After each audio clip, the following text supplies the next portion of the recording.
Hi, everyone. Let me bring this up a little bit. I feel tall. Welcome to tonight's meeting number 238. The May meeting is our annual memorial service, so we're glad to see such a good turnout here tonight.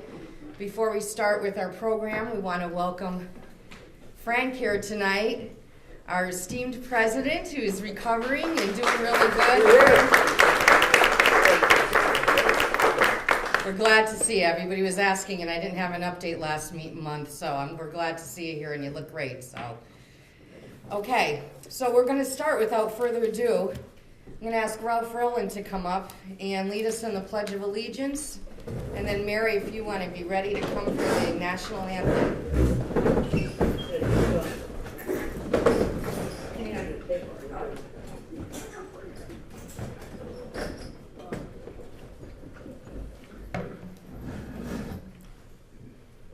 Bear with me a little bit. John White handles this very efficiently, but I'll ask you to recite with me the Pledge of Allegiance.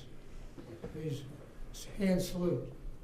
I pledge allegiance to the flag of the United States of America and to the republic for which it stands, one nation, under God, indivisible, with liberty and justice for all. Two.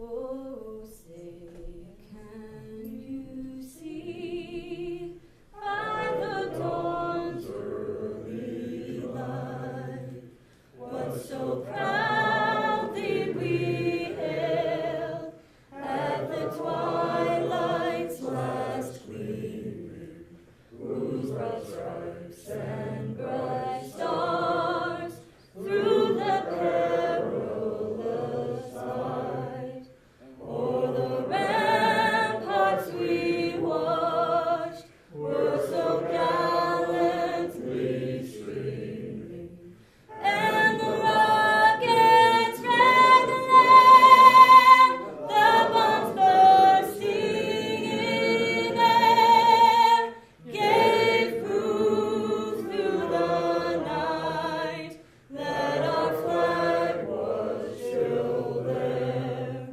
Oh, say does that star-spangled banner yet wave o'er the land of the free and the home of the brave.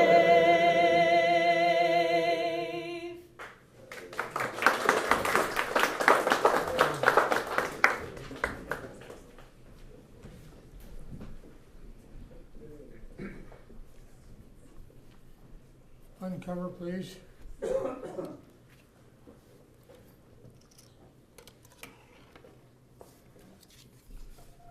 Let us pray.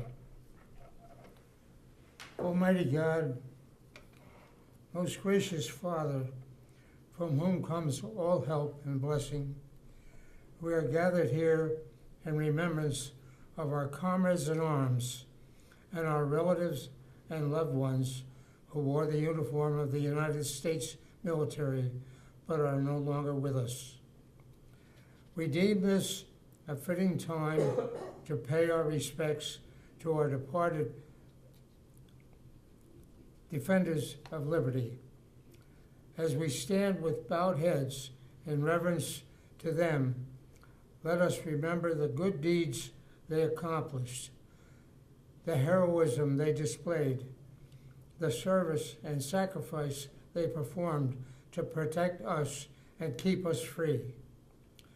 Let us revere them as good soldiers who fought a good fight in a just cause. Let us silently pray for peace, the peace which passes all understanding.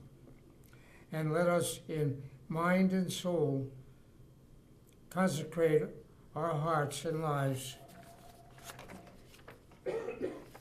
to the real America, the land of the free and the home of the brave, the America worth fighting for. As we stand in honor of our departed defenders of liberty, we sincerely say, may their souls rest in peace. Amen. Now, if you'd be seated, John White has prepared a little essay. He can't be here, as you probably know. He's away attending his granddaughter's high school graduation in Florida, but he prepared these remarks, and as his assistant, I'll recite them for you. I think they're well worth our concerns. The meaning of Memorial Day. This evening is intended to keep the memorial in Memorial Day. Memorial Day is a solemn sacred day of remembrance. Veterans Day is for those who returned from war. Armed Forces Day is for those who currently serve. And Memorial Day is for those who didn't return. We fly the flag at half-staff until noon on Memorial Day because nearly 1.2 million Americans, men and women, gave their lives in defense of our freedom. Those lives were lost in wars and conflicts stretching from our Revolutionary War more than 2 centuries ago through the recent war against terrorism in Afghanistan to the second Iraqi war and follow up. So on Memorial Day, we do not honor war, rather we recall with respect the fallen heroes of our nation who fought to create and preserve our American heritage of liberty and justice for all our citizens.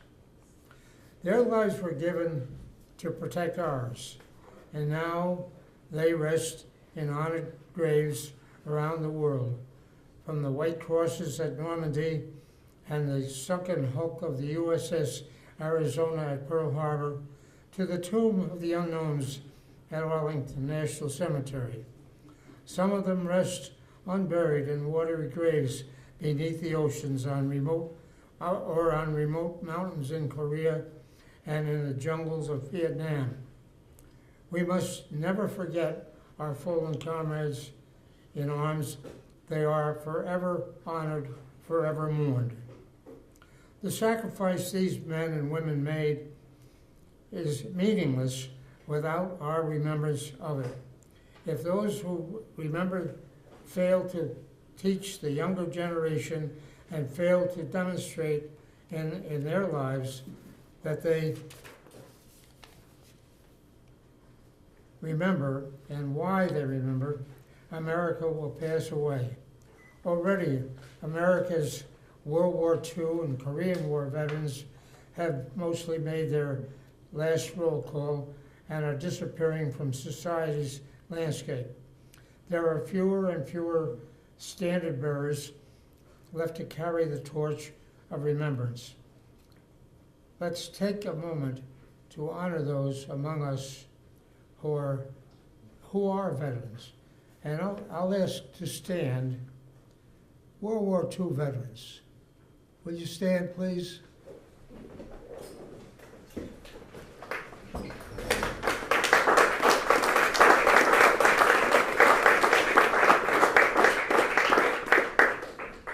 Korean War veterans, would you please stand?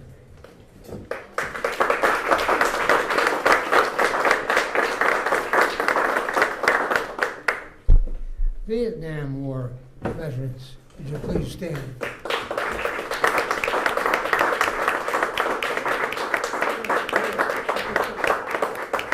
Are there any from Operation Desert Storm? Please.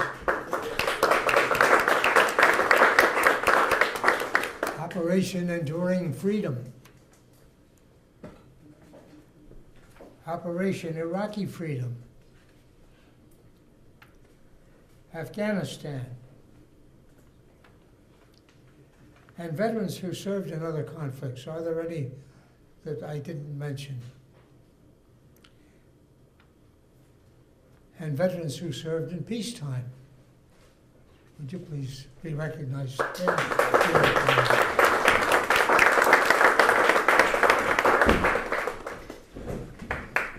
Now, those of you who did not stand, please join me in showing our respect and appreciation for those veterans. Well, you've done that. I'm reading the prepared script as well as I can. I don't see very well, so I hope you'll bear with me.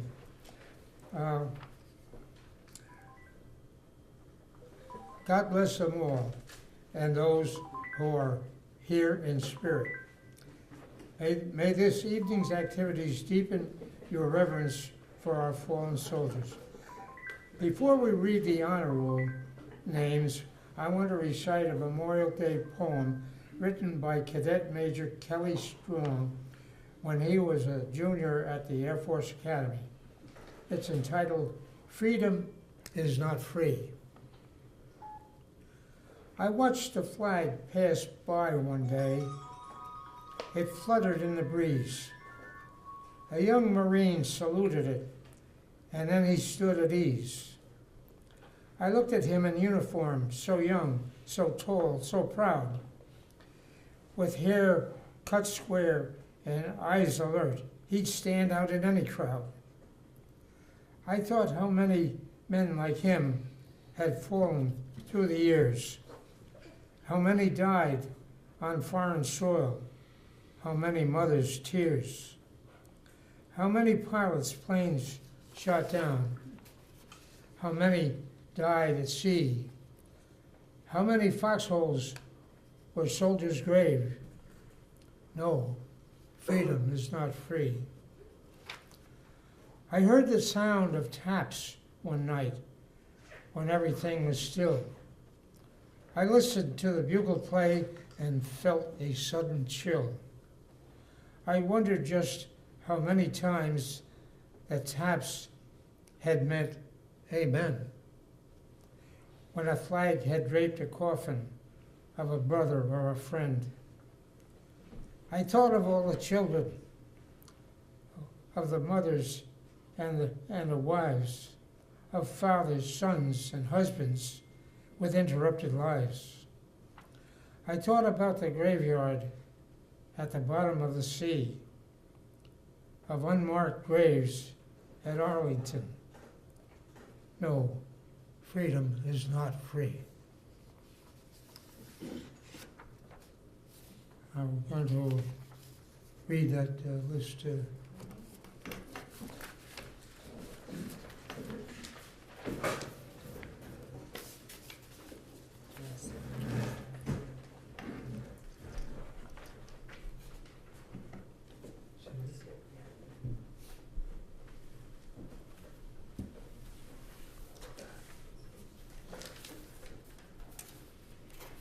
Before I read the list of names, I just wanted to go over something that I found throughout American history. Hundreds of thousands of our fellow citizens have died bravely serving our country. And the number of battle deaths speak to the sacrifices of our soldiers and what their families have given to our country. And I found a list, and I just felt it was worth repeating and giving these numbers out, because that's what we're here for when we do, come for Memorial Day service programs. So the fatalities from U.S. wars and conflicts. The American Revolution was 4,435. The War of 1812, 2,260. The Mexican War, 13,283. The Civil War, 620,000. The Spanish-American War, 385. World War I, 116,516. World War II, 405,399. Korean War, 36,574. Vietnam, 58,220. The Gulf War, 383. Afghanistan War, this was a few years ago, 2,381. It's obviously gotten bigger since then. and Iraq War from 2003 to 2012 was 4,500. So when we join together tonight at this meeting, and for Memorial Day this weekend, we're asking all of our members and all of our, all the veterans, when you're at a picnic or party, it's important to tell people why we are having Memorial Day, because it isn't just about picnics and parties. And, you know, President Bush set a time at 3 o'clock on Memorial Day to take some time for a moment of silence. So I know when I'm at picnics and parties, I ask them, in between everything, to just stop for one moment and bow their heads, just so that they remember what the holiday is about. So with that, we've lost a few more members this year, and we do a list, in your program booklets, there's a list of people's family or friends of the Army Air Force Roundtable, and there's a list of all those that have passed that we've been adding to. On the right-hand corner, because due to time constraints, we just go through and do a roll call of our AAFRC members who have passed. So with that, I'm going to do the call right now, okay? Brenda Anderson, Russell Burrill, Howard Bodine, John Bonacore, Frank Camera, Frank Castiglione, Francis Simonera, William Clark, John Connor, Robert Conrad,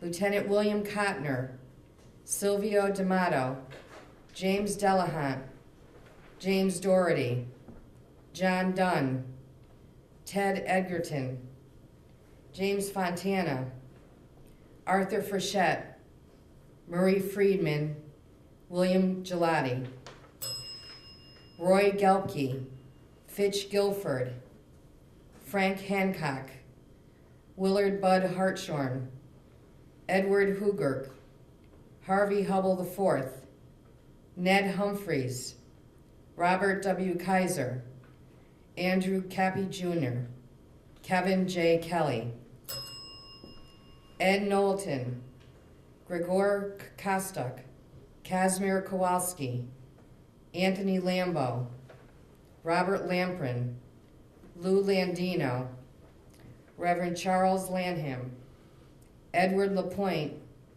Frank Lesor, Jose Lombardo, Norm McConey, Robert Marinero, Joseph McDermott, Jack McFarland, Judd Moore, Donald Nell, William Noah, Doris Nielsen, Dave Penniman, James Kors, Howard Ray, Melvin Rice, Stanford Robertson, Harold Rochette, Donald Rowland, Art Ruggiero, Anthony Santoro, John Scully, Edward Schultz, Daniel Seiss, Bertel Stigberg, Murray Stillman, Ed St. Martin, John Tabak, Donald Tall, Charles Chuck Theriault, Roy Tripp,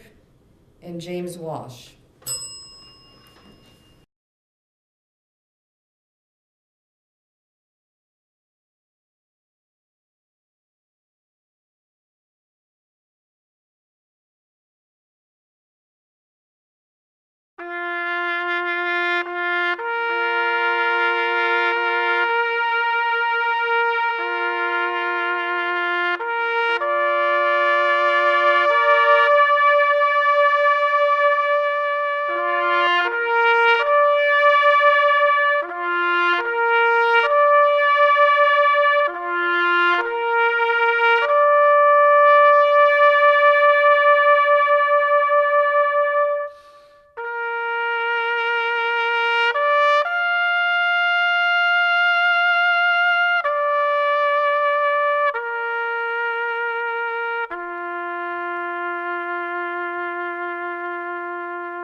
Thank you, Mary. Mary is Jim Fontana's great-granddaughter, right? Sue Beeler's granddaughter. Granddaughter and aunts. They're all family. Anyway, I know Jim's smiling right now, so thank you very much for coming and doing that for us tonight. And now we have our benediction. Well, we have closing remarks according to, Oh, okay. and according to John. Okay.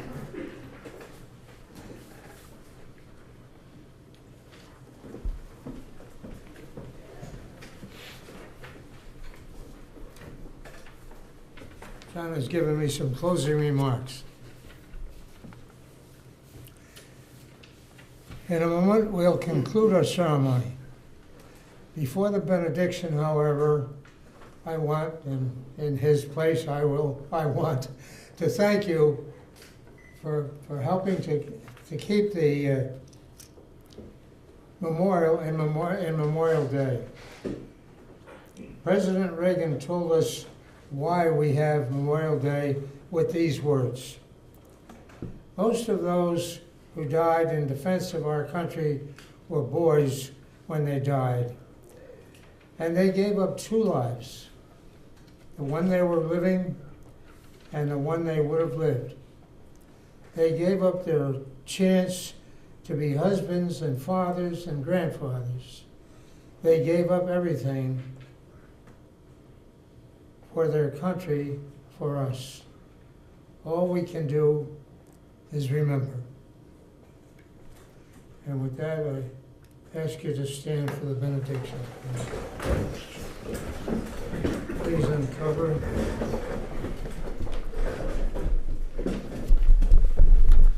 Let us pray. Almighty God, creator of the universe, you are the author of our being. You have dominion over life and death. We thank you for the lives of those brave men and women whom we have named tonight. They have joined your great spirit army, whose footfalls make no sound. When they were with us here on earth, they helped to preserve the nation against tyranny and godlessness. We make our earnest prayer that you will continue to keep the United States in your holy protection, that you will incline the hearts of all citizens to cultivate a spirit of righteousness, good citizenship, and brotherly affection for one another and for our fellow citizens across the land. Keep us ever mindful of our duty to you and to our country,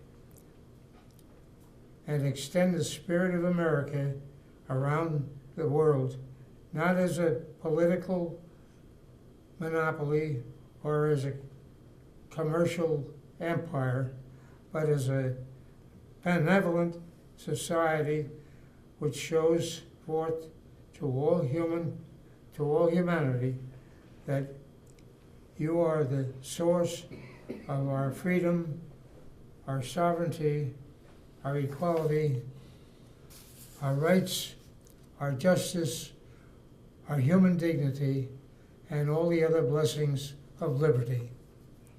Amen. Amen.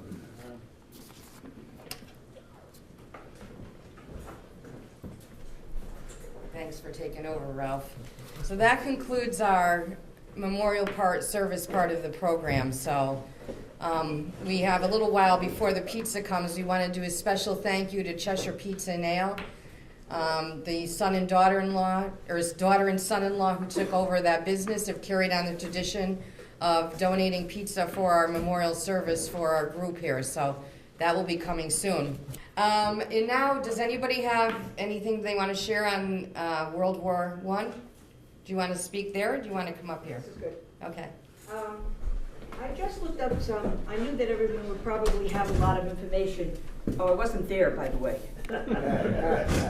Sure. No, I wasn't there.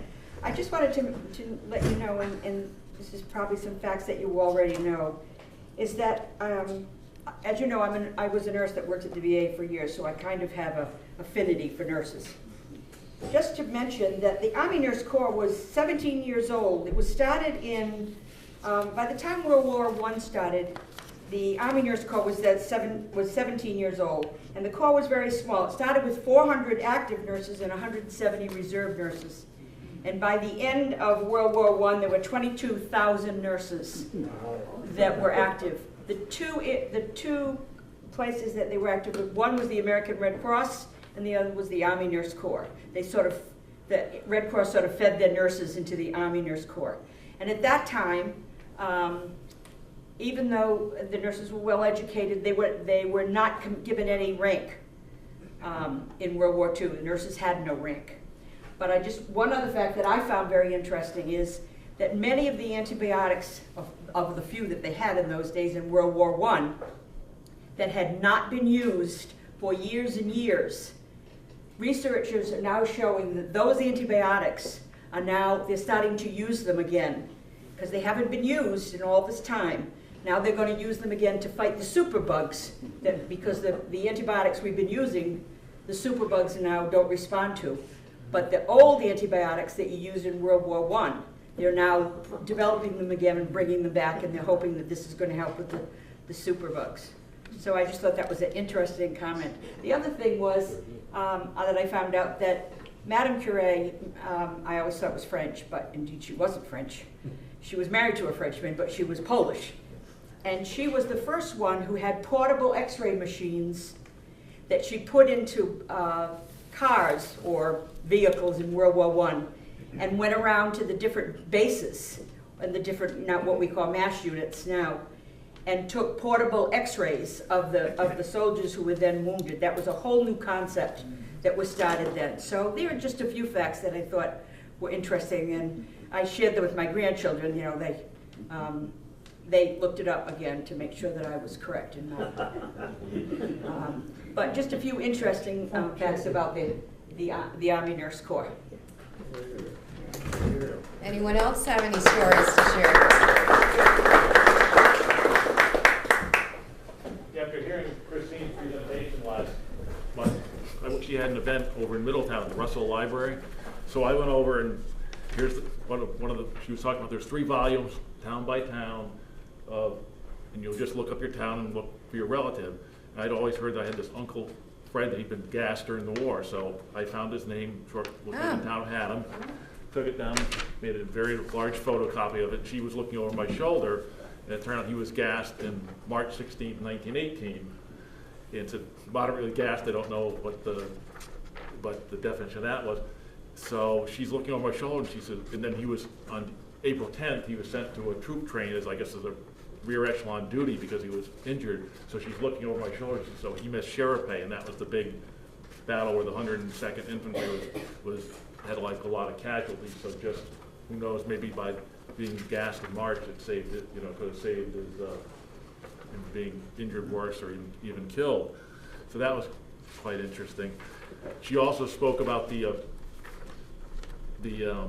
forms that they filled in. They were doing the surveys from 1916. So I went back on Saturday to the Russell Library, and the reference library was there, and all this information is on Ancestry.com, so if you don't subscribe to it, the Middletown Library has it, maybe your library has it, and just a few, and you click on the military records.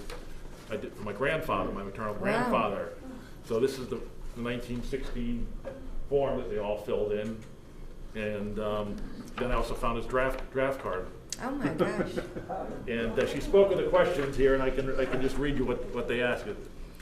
Question 11 is, can you do any of the following? Ride a horse, handle a team, drive an automobile, ride a motorcycle, understand telegraphy, operate a wireless, any experience with a steam engine, any experience with electrical machinery, handle a boat, power a sail, any experience in simple coastwise navigation, any experience with high-speed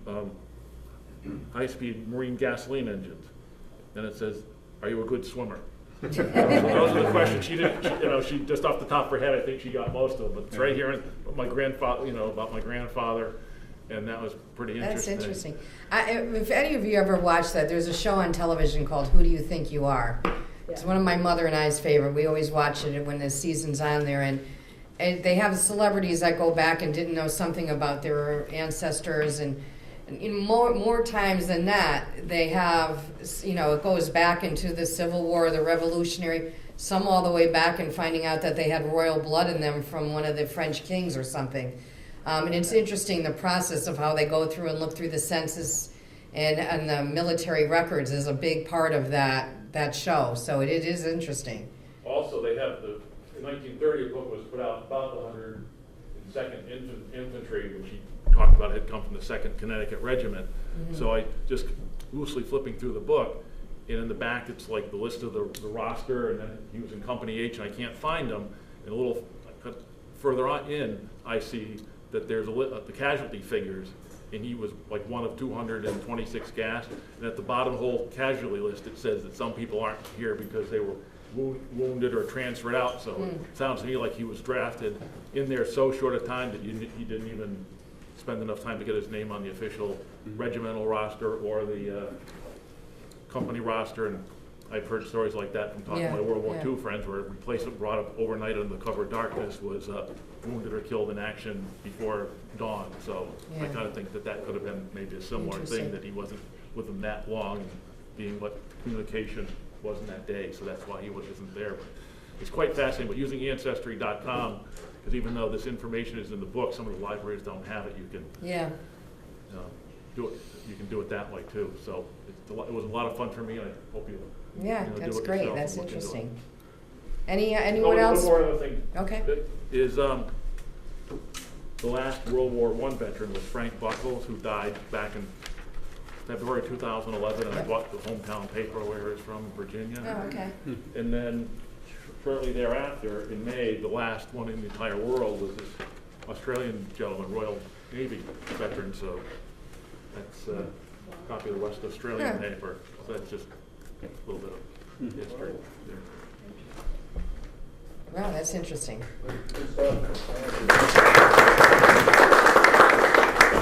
I don't have any World War I stories, but I thought I predated a little bit because I had a story that my grandfather told me that I thought you'd enjoy. My grandfather was born in the early 1870s in Brooklyn, New York, and his family settled in Connecticut. And he was William E. Neff, I'm William E. Neff III. My father obviously was junior. So right after World War II, when my father came back from the Navy, I started going out to their country place in Chaplin, Connecticut, which is in Windham County. And I'd spend a couple of weeks with my grandmother and grandfather. And I thought it was wonderful at the time, and also I didn't realize that gave my parents a chance to get me out of the house and my sister. But at any rate, I asked my grandpa one day, I said, were you ever in the war? He said, oh no, I was born in 1872, I think it was. And I never was in the war. I said, weren't you in World War I? Oh no, I was too old. I said, you didn't have any military experience?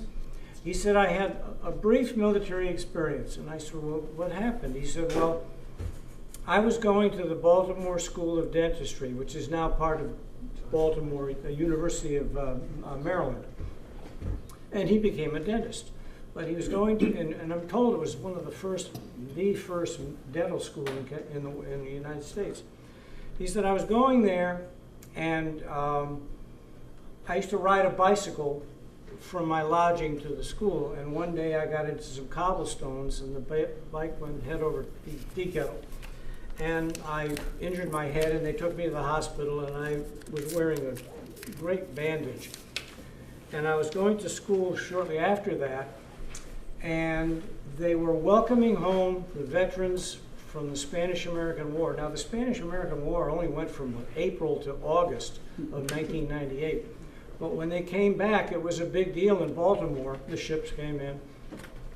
And there's my grandfather, as a young man, wearing this huge bandage on his head. And they all assumed that he was a wounded veteran. And they're congratulating him. And I said, Grandpa, didn't you tell him you weren't a veteran? He said, no, I was having too good a time. I guess the beer flowed like water. Is there anyone else? All right, well, I grabbed a story. I don't know how many of you know about the club that was called the Last Man's Club. Anybody aware of this? Yeah. So I wasn't, so it was interesting to me to read how it all started. And it was a group in Pennsylvania from Meadville. And once they got home from the Great War, World War I, the soldiers of Company B made a vow that they'd reunite yearly and save a trophy of their adventure, a bottle of French wine, until one man was left alive. Then he would uncork the white burgundy and toast his departed comrades. They called themselves the Last Man's Club, and they fought the war to end all wars. Remembering was easy when World War I was still vivid, when Veterans Day was still called Armistice Day, and the former doughboys would squeeze into their old uniforms and march a bit more stiffly each year.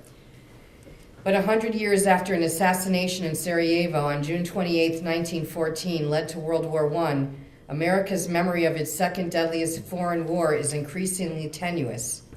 The nation's last World War I veteran died about 6 years ago. The war's markers and mementos are still there, but fewer and fewer people know what they mean. That York Avenue in New York is named for the Medal of Honor winner Sergeant Alvin York, or that the Charles Stafford American Legion post here is named for one of a dozen members of Company B who never came back. What little memory we still have of the war is slipping and fading. We don't talk about it, we don't learn about it, it's not in our consciousness. In the U.S., the war was overshadowed by World War II, the good war, fought by the greatest generation. And World War I was a crusade that even many of its crusaders came to rue. If it's remembered at all, the war President Woodrow Wilson said was fought to make the world safe for democracy is often viewed as a senseless slaughter that set the stage for an even bigger war 2 decades later. At the Meadville High School, Allen Hiles students of American history see it as the example of the kind of dysfunction currently they see in Washington. But for better or worse, the war shaped our world and we forget it at our peril. The war, just look at daily life from the inventions of the airliner, which stems from World War I bombers, to the cell phone, traceable to wireless communications developed to keep early observation planes in touch with the ground. The war brought new medicines and techniques to deal with the carnage on the Western Front, new weapons including tanks, aircraft carriers, even drones, new songs like George Cohen's Over There. Federal power expanded as the government nationalized the railways, conscripted 3 million troops, read and censored mail, and controlled the press, including barring the publication of photos of soldiers' bodies. The explosion in wartime record-keeping anticipated the national security state's thirst for personal data, and Wilson's call for national self-determination echoes today in every corner of the globe. The tomb of the unknown soldier at Arlington National Cemetery, dedicated 3 years after the war, remains a universal symbol of war's cost. World War I marked the end of several empires and the unofficial beginning of what Time publisher Henry Luce would call the American century. About 2 million doughboys, some of whom had never been out of the country, went over there. After that, everything changed. When it was over, Americans turned against the war. Wilson's idealism came to seem naive, and for 2 decades, isolationism enjoyed a last Indian summer. Even then, though patriotism dictated that those who served not be forgotten and those that served not forget. That is why Company B reconvened every year and saved its wine for when the last man would drink it.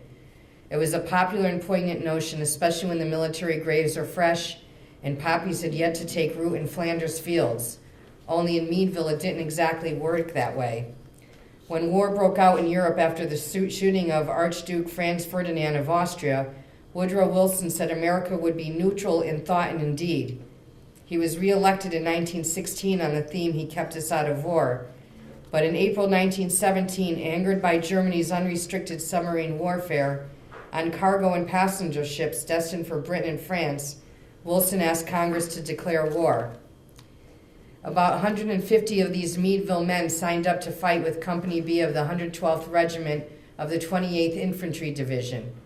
After training in Georgia, they were sent to Europe in the Western Front, which was already the greatest slaughterhouse in the history of the planet. Over the next year, they fought in the bloody battles that drove a larger German force out of what was left of Fismes, a strategic French rail and river town. The armistice was announced 2 months later at the 11th hour of the 11th day of the 11th month. In 1919, the men reunited in Meadville, and Lieutenant Fred Pond proposed a last man's club, like others being formed at the time. For the last toast, he provided a bottle he'd picked up in Paris while on leave. They met each fall for the next 7 decades, always with the bottle present as a reminder. They had much about which to reminisce. A German bullet had grazed Joe Maggio's forehead. George Chapin had been gassed. David Kennedy was wounded in the shoulder by machine gun fire. They recalled the heroism of Private Dan Cozy, who, upon seeing a wounded comrade lying in a no man's land, disobeyed orders, jumped out of the trench, and was cut down by German fire. Kennedy kept the club's records in a notebook, names, addresses, phone numbers, and increasingly their dates of death. Rex Woodward passed away on November 17, 1957, a week after that year's reunion. The record book showed $10 allocated for flowers for his widow. In 1968, for the 50th anniversary reunion, who would turn up but C.W. Hansberger, who had been living in Front Royal, Virginia. We hadn't seen him for 50 years. Everyone in Meadville knew their story. When the club held its 1974 reunion at the Mead Inn, other diners sang World War I era songs as the men walked through the dining room. Each year they toast the nameless last surviving member, whoever he may turn out to be. But at some point they amended their plan. Instead of the last man opening the bottle, the task would fall to the last 2 men. In later years, their host was Art Coughlin, a World War II paratrooper who had a restaurant downtown. Like everyone else, he was taken by the idea of the club and the bottle. That's all they talk about. Who's going to outlive and drink that wine? I told them I'd like a slug of that too, just for a taste of history. The men never lost their connection. After World War I, contributions from Meadville and Pennsylvania helped rebuild the bridge over the Vestal River that the Germans destroyed. After World War II, in which Fismes again was destroyed, the city sent 3 boxcars of relief supplies.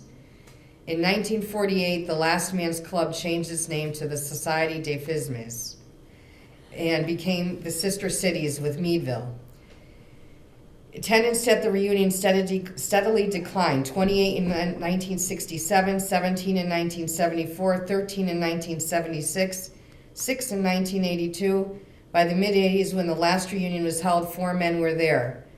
Ken had severe arthritis and is barely able to walk. He sends his wishes to the remaining members. The following year, he died, leaving just 2 survivors, George Chapin and Joe Maggio. It was time to drink the wine, but they didn't.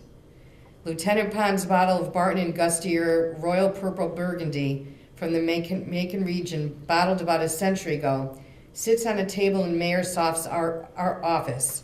The tattered peeling label is held onto the bottle with Scotch tape. The paper seal at the neck is cracked. For many years, the bottle was in the custody of Kennedy, the record keeper. After he died in 1986, the bottle was turned over to the County Historical Society. Why, when Fry died in 1990, didn't Chapin and Maggio drink it? A clue comes from the 1982 reunion, when coincidentally these 2 men were asked by a reporter about their plans should they be the last survivors. Maggio said, "I'll probably be too old to drink, and so would the wine. He thought it would taste like vinegar." Chapin said, "I never touched the stuff." It's unclear whether he was joking, but in his later years he pretty much stuck to himself. When Chapin died in 1992, the Historical Society gave the bottle to Maggio, who, according to his son, delighted in showing it off but never wanted to open it. He was right about the wine's probable taste. Experts say that such a white wine would have been decades past its time, and especially if stored under less than ideal conditions, close to undrinkable. John Amato, whose grandfather Sylvester was a comrade of Maggio's, said there was another factor. Maggio didn't want to make the toast alone. He wanted to preserve it for all to see. Maggio died in 1997 at 102 years old. His son had the bottle's cracked old cork replaced at a winery and presented the bottle of wine to the city for public display. What to make of the refusal of the last man or men to drink the toast? A motto whose own grandfather always dreamed of being the last man, likes how things turned out. The bottle preserves the story and vice versa. It gives the bottle even more significance, he said. The memory is kept alive this way. Otherwise, it'd just be another bottle of wine, and Company B would be just another memory lost to time. I thought it was a great story. Anyway.